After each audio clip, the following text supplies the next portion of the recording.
Dari 16 desa merupakan kecamatan dengan jumlah desa terbanyak se-Kabupaten Pulang Pisau dengan luas wilayah 452,76 km persegi dan jumlah penduduk terbesar ketiga setelah Kecamatan Kaililir dan Kecamatan Maliku. 26 secara resmi kita buka.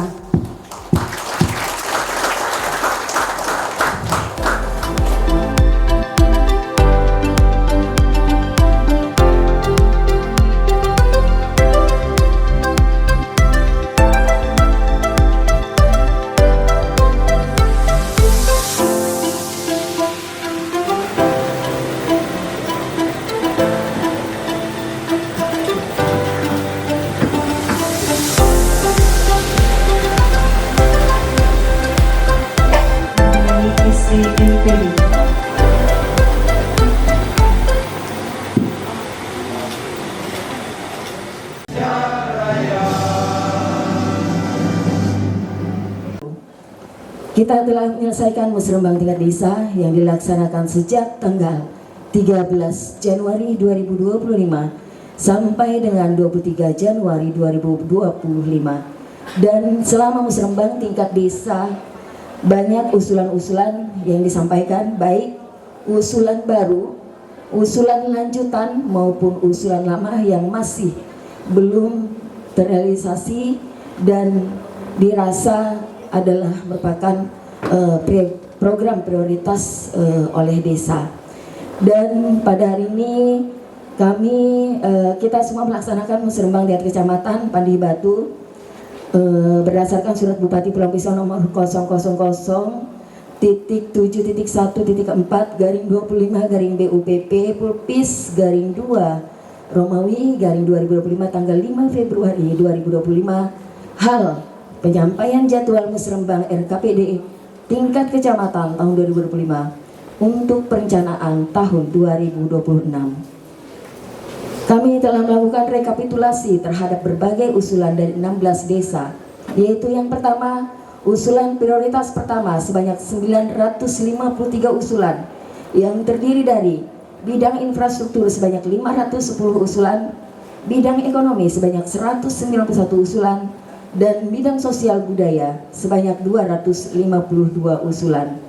Sementara untuk usulan prioritas kedua sebanyak 306 usulan yang terdiri dari bidang infrastruktur sebanyak 151 usulan, bidang ekonomi sebanyak 48 usulan, dan bidang sosial budaya sebanyak 107 usulan. Dari usulan-usulan tersebut tentunya nanti akan disampaikan atau dipaparkan oleh para kades yang mana yang paling prioritas dan program apa saja yang telah masuk di tahun 2024 yang lalu di wilayah desanya masing-masing. Ibu PJ menyampaikan sambutan untuk membuka musrembang kita hari ini. Izinkan kami minta waktu sedikit terkait dengan kebijakan kita di tahun 2025 ini. Bapak Ibu tentu sudah mendengar dan juga ada surat edaran, ada impres, ada PMK terkait dengan efisiensi anggaran. Nah inilah yang membuat rencana kita di tahun 2025 yang lalu yang berjalan ini agak sedikit terganggu karena memang efisiensi ini melanda seluruh Indonesia. Kami 2 minggu yang lalu langsung konsultasi, memang seluruh anggaran dipangkas Bapak Ibu. Ini Pak Polsek, Pak Donamil tentu sudah merasa, apalagi kementerian, lembaga sudah merasa yang dipotong itu mana-mana aja. Nah kita diserahkan ke pemerintah daerah, yang kita pangkas itu Bapak Ibu, efisiensi itu hampir 130 miliar, termasuk dana desa, termasuk juga nanti alokasi dana desa. Hitungan kami kemarin 131 miliar.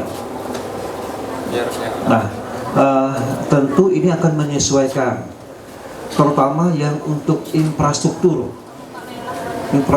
ini dan juga bidang pertanian habis. Dinolkan semua. yang dah fisik ini seluruh Indonesia, bukan hanya Pulau Pisau, seluruh Indonesia.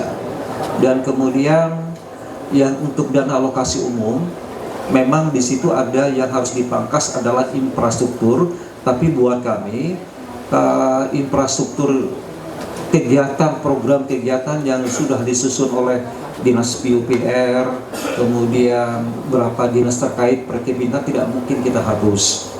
Nah, kami cari anggaran-anggaran yang lain untuk melakukan efisiensi 60 miliar ini. Jadi kami kira itu tidak terganggu, ya, yang non-dak tidak terganggu nanti. Nah, kemudian Pak Herman hadir enggak di PMD? Hadir ya.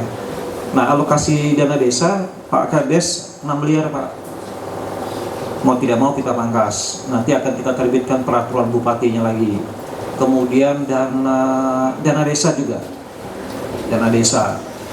Nah, kami memang berupaya yang infrastruktur yang dinaik oleh dana DAK itu kami akan coba biar tidak terhapus lah, kami akan cari anggaran-anggaran lain. Tapi mudah-mudahan kalau kami melakukan konsultasi itu, bahwa untuk sementara yang kegiatan infrastruktur ini diambil alih oleh pusat dengan maksud bagus, maksudnya itu sebetulnya karena pemerintah pusat tidak ingin sepotong-sepotong pekerjaan itu. Misalnya ada ruas jalan yang panjangnya 1 kilo. Nah, kemampuan keuangan daerah kita kan cuma bisa menyelesaikan 1/2 kilo misalnya. Nah, itu pusat tidak mau seperti itu. Jadi mereka ambil alih. Misalnya lagi membangun puskesmas atau pustu. Biasanya kita hanya menyiapkan gedung, tapi di dalamnya belum ada sarana-prasarana. Nah, inilah yang dipikir oleh pemerintah pusat, biar semua yang fasilitas terbangun itu lengkap dengan sarana dan prasarananya. Tuhan Yang Maha Esa, yang mana kita masih diberikan nikmat sehat, kesempatan, kekuatan, sehingga bisa bersama-sama hadir dalam musyawarah perencanaan pembangunan RKPD Kecamatan Pandibatu tahun 2025 untuk perencanaan tahun 2026 dalam keadaan tentunya sehat walafiat dan berbahagia. Tadi sudah disampaikan oleh Pak Sekda secara jelas terkait perencanaan kita di tahun 2025, yang mana beliau langsung berkonsultasi dan berkoordinasi dengan Kementerian Keuangan terkait adanya efisiensi anggaran, dan di tahun 2025 kita juga harus mempedomani Impres nomor 1 tahun 2025, yang mana ada beberapa poin ya dalam hal program-program kegiatan, baik itu OPD sampai tingkat kecamatan dan desa seperti tadi disampaikan oleh Pak Sekda. Jadi sesuai dengan yang mana benar-benar prioritas dan berdampak kepada masyarakat program kita untuk kesejahteraan masyarakat. Nah, pada forum Musrenbang ini merupakan sebuah wadah kita yang mana hasil rekapitulasi Musrenbang tingkat desa ya kita sampaikan lagi di tingkat kecamatan, dan nanti dari tingkat kecamatan apa yang kita rekap ya kita bawa lagi nanti ke tingkat kabupaten, mana program prioritas menyesuaikan dengan kemampuan keuangan daerah kita. Dan pada hari ini juga dari OPD-OPD terkait akan menyampaikan juga program kegiatan 2025 di Kecamatan Pandibatu. Dan untuk perencanaan 2026 tentunya kita bersinergi dengan pemerintah pusat, provinsi, yang mana juga mengacu pada rencana kerja pemerintah daerah yang nantinya di tahun 2026 sesuai dengan RPJMN ya Pak Kepala Bapeda ya, RPJMN, RPJPD Provinsi, RPJPD Kabupaten Pulang Pisau, dan juga sekali mengimplementasikan apa yang menjadi visi misi Bupati Wakil Bupati Pilih 2025 2030 di Kabupaten Pulang Pisau.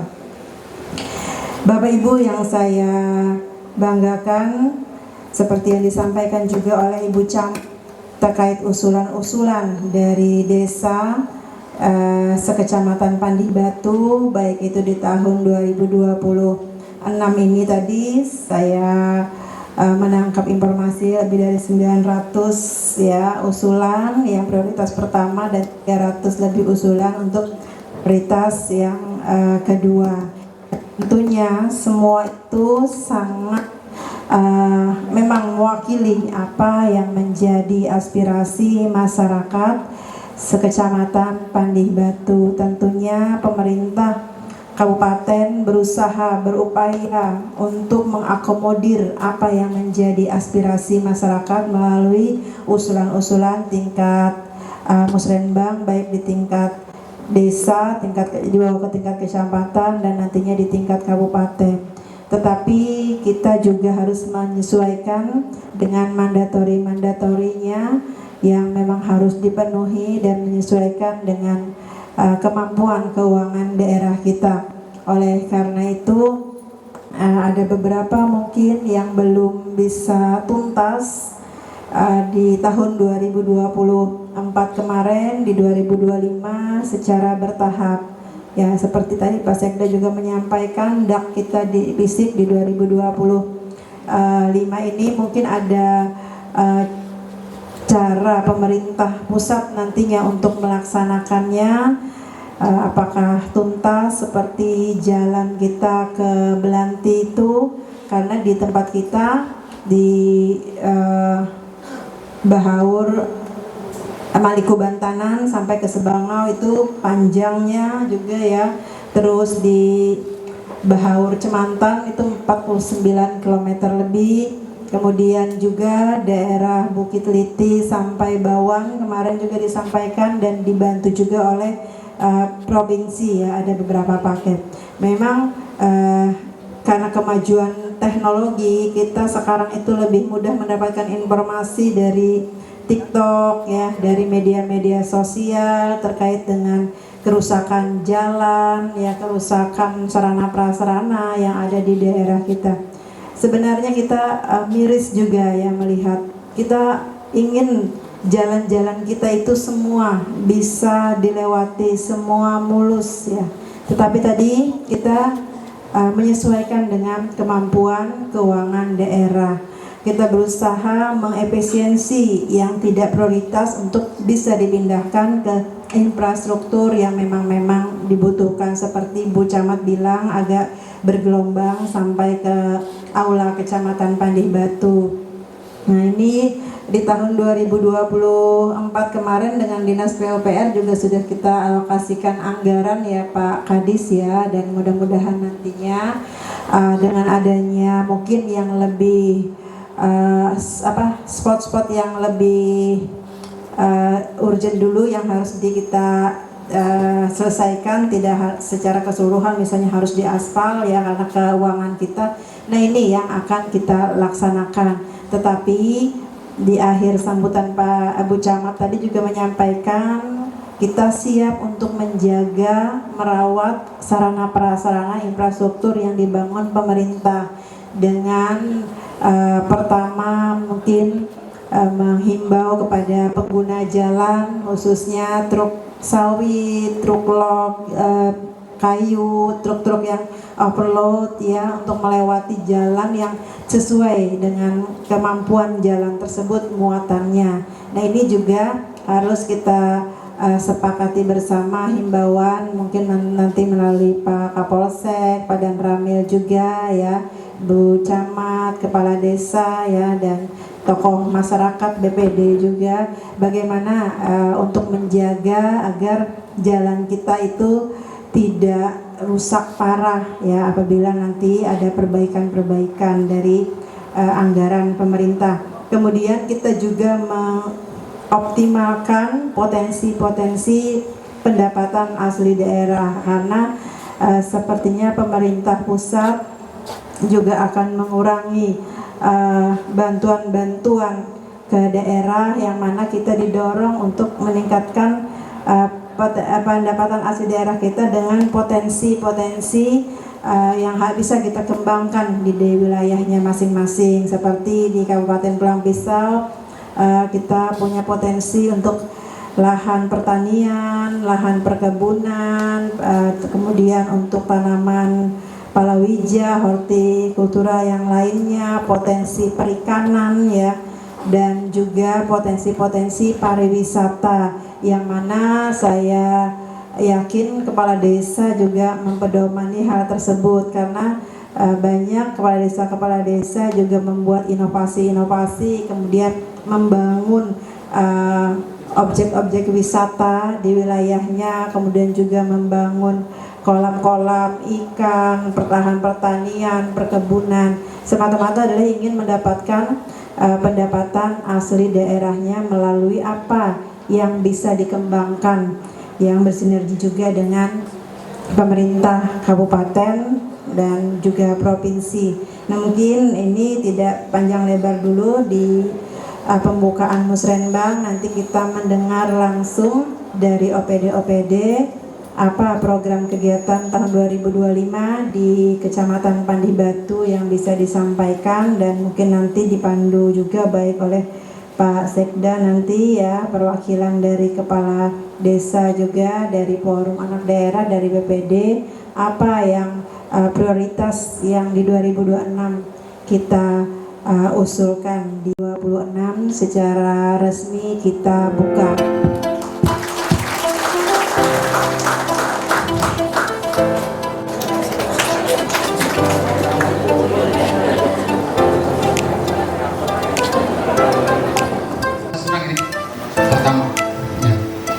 Di antara 33 yang sangat mendesak sekali adalah yang pertama, jalan penghubung Blok A, Blok B atau Kantan Muara, Kantan Dalam,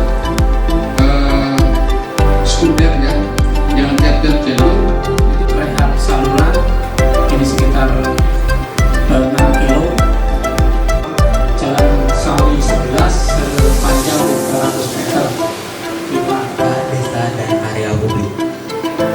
Wabillahi taufik wal hidayah. Agenda tadi membuat pasar dan dengan kacamata. Dari sini saya bersama dua rekan saya. Yang pertama, nggak terlalu, menurut saya pelayanannya dan dokternya pun tidak terbatas. Tetapi Untuk merumuskan dan memverifikasi apa yang menjadi usulan di Musrenbang, baik itu tingkat desa dibawa ke tingkat kecamatan ini, kemudian nanti dituangkan dalam dokumen RKPD tahun 2026, dan hasil verifikasinya kita bawa ke tingkat kabupaten melalui Musrenbang Kabupaten Pulang Pisau, yang mana dari seluruh perangkat daerah nanti bersama dengan seluruh kecamatan juga berkoordinasi mana program-program prioritas yang dibutuhkan masyarakat melalui tingkat desa, dengan memperhatikan juga tema pembangunan dan arah kebijakan yang sudah tertuang dalam rancangan RKPD tahun 2026. Kepada kepala desa, camat juga agar selalu koordinasi dengan perangkat daerah, sehingga mendapatkan informasi-informasi lebih cepat, lebih awal, dan program kegiatan itu juga bisa berjalan sesuai dengan tahapannya. Seperti pada hari ini saya mengawal Musrenbang walaupun tinggal menghitung hari saja selesai ya, karena dilantiknya Bupati dan Wakil Bupati terpilih 2025-2030. Tetapi karena tahapan ini memang harus dilaksanakan supaya tidak lewat batasannya, karena ini juga kita laporkan ke Kementerian Dalam Negeri, artinya kita tetap harus melaksanakan. Dan saya juga sudah ada koordinasi dengan Bupati terpilih, dan beliau menyampaikan silahkan untuk dilanjutkan, dan nanti hasil daripada usulan-usulan dari desa melalui kecamatan yang akan ditindaklanjuti di tahun 2026 melalui perencanaan dan dibahas melalui DPRD Kabupaten Pulang Pisau.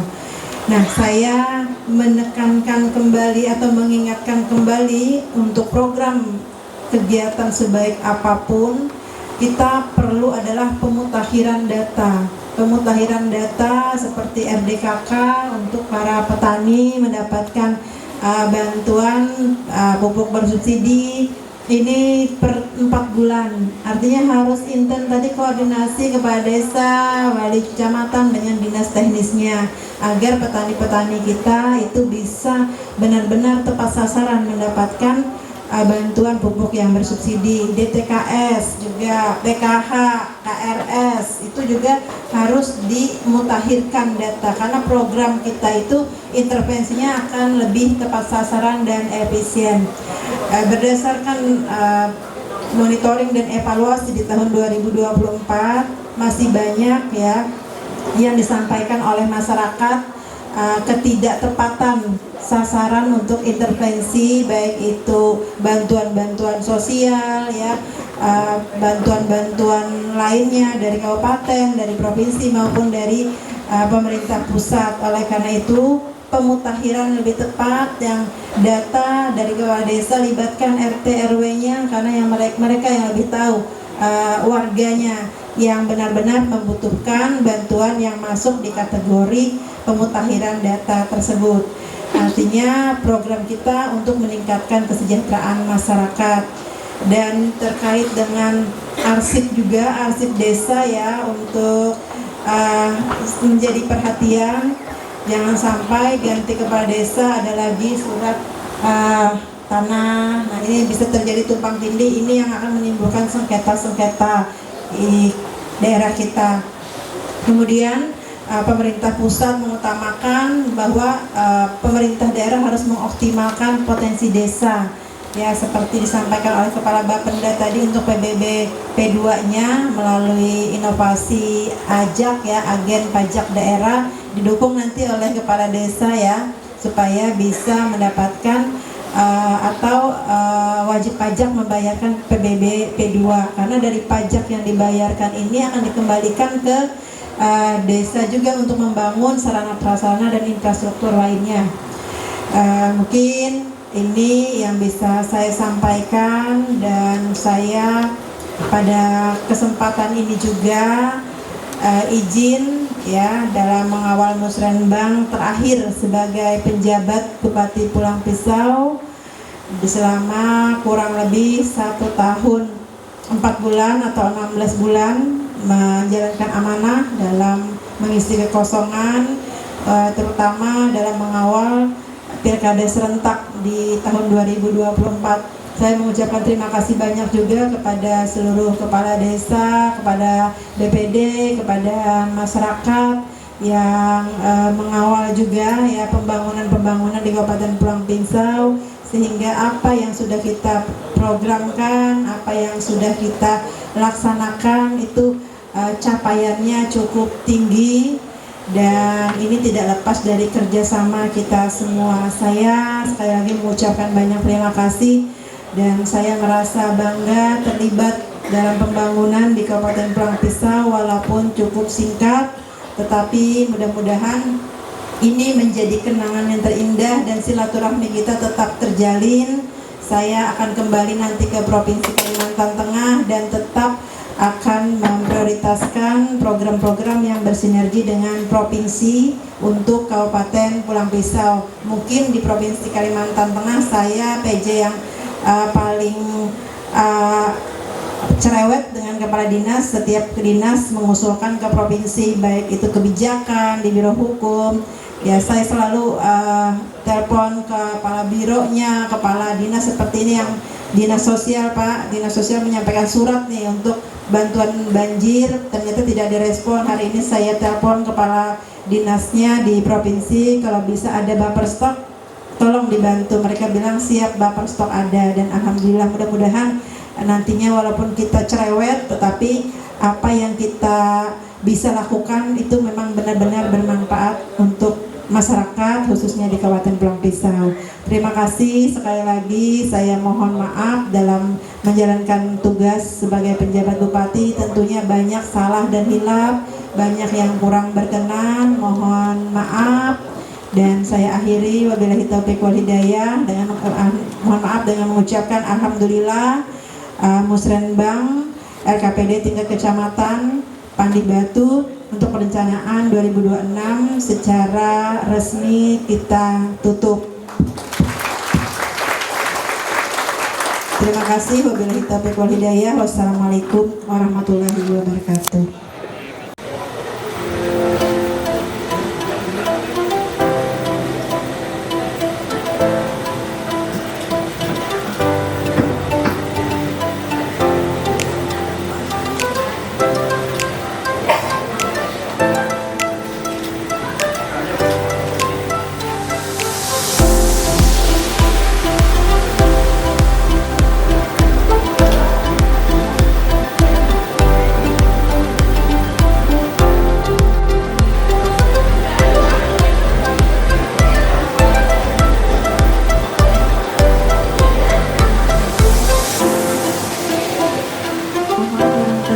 Ibu Pejabat Bupati Pulang Pisau, Ibu Hajah Nunuk Andriani SEMPD.